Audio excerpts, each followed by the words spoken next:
બેચર બાપા ગમારા પરિવારનું વ્યાસપીઠેથી પૂજ્યભાઈ શ્રી રમેશભાઈ ઓઝા દ્વારા સન્માન કરવામાં આવ્યું। સમસ્ત ભરવાડ સમાજ ગુરુ ગાદીના મહંત શ્રી 1008 મહામંડલેશ્વર ઘનશ્યામપુરીજીની ઈચ્છા અનુસાર સમાજના બંધુઓથી પોતાના પિતૃઓને પિતૃતર્પણ કરવામાં કોઈપણ જાતની ભૂલ રહી ગઈ હોય તેવા સમસ્ત ભરવાડ સમાજના સર્વે પિતૃઓના મોક્ષ અર્થે શ્રીમદ ભાગવત સપ્તાહનું ભવ્ય આયોજન કરવું અને બ્રહ્મલીન મહંત શ્રી શિવપુરીજી બાપુના આત્મશ્રેયાર્થે ભવ્ય ભંડારાનું આયોજન સહિત પ્રસંગને યાદગાર બનાવવાની સાથે સાથે સમાજને આર્થિક રીતે સહાયરૂપ થઈને સમાજની સર્વાંગી પ્રગતિ સાધવાના હેતુથી સમાજની 3001 દીકરીઓના સમૂહ લગ્ન પ્રસંગનું પણ આયોજન કરવું છે।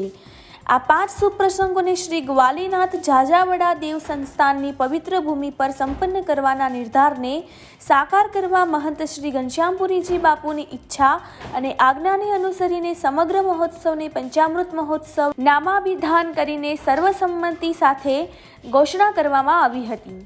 5 ભવ્યાતિ ભવ્ય પ્રસંગોના સમન્વય સાથે સમસ્ત ભરવાડ સમાજની દીકરીઓના વિશાળ સંખ્યામાં સમૂહ લગ્નના આયોજનથી સમાજના પરિવારો પોતાની મોટી રકમ ખોટા ખર્ચાઓથી બચાવશે। આવી માતબર રકમ સમાજની આવનારી પેઢીઓ માટે શિક્ષણ, આરોગ્ય, આવાસ તથા અન્ય સુખાકારી કાર્યોમાં વપરાય તેવી ઘનશ્યામપુરીજી બાપુની સમાજના બંધુઓને હૃદયપૂર્વકની વિનંતી અને આગ્રહ સાથે સમાજ એક તાંતણે બંધાઈ એકતા સાધીને એકબીજાના સુખ દુઃખમાં સહભાગી બની સમગ્ર વિશ્વમાં ઉત્તમ ઉદાહરણ સ્થાપિત કરે। પંચામૃત મહોત્સવના શુભ આશય સાથેનો આ અનોખો સેવા યજ્ઞ સમાજની એકતાનું ઉત્તમ ઉદાહરણ બની સમાજને કુરિવાજો, અંધશ્રદ્ધા અને વહેમ જેવા દૂષણોથી બચાવશે। આવા અનેરા પ્રસંગ સમયે અનેક ભાવિક ભક્તો પરમ પૂજ્ય શ્રી ઘનશ્યામપુરીજી બાપુના આશીર્વાદ લઈ રહ્યા છે અને દાતા શ્રી બેચર બાપા ગમારાના સન્માનની આપ-લે કરી રહ્યા છે।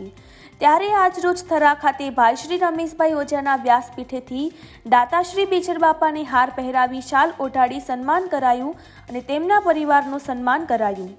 રિપોર્ટર રાજ કચ્ચર, બનાસકાંઠા। ટોટલ 3 પ્રસંગ હતા, જેમાં એક સવારે મહારુદ્ર યજ્ઞ પણ હતો અને જે મંદિરની બધી જૂની મૂર્તિઓ જે શિવપુરી બાપુએ સાચવેલી તે મૂર્તિઓને પૂર્ણ પ્રતિષ્ઠા થઈ અને આજે અમારા ઘનશ્યામપુરી બાપુ 1008 ઘનશ્યામપુરી બાપુ જે અમારા સમાજે એમને રજત તુલાથી તોલાતા અને એ પ્રસંગ મોટામાં મોટો યોજવામાં આવ્યો કે ઘનશ્યામપુરી બાપુએ અહીંયા આવો મોટો સમયો કર્યો એટલે સમાજ હરખમાં હતો અને રજત તુલા થઈ।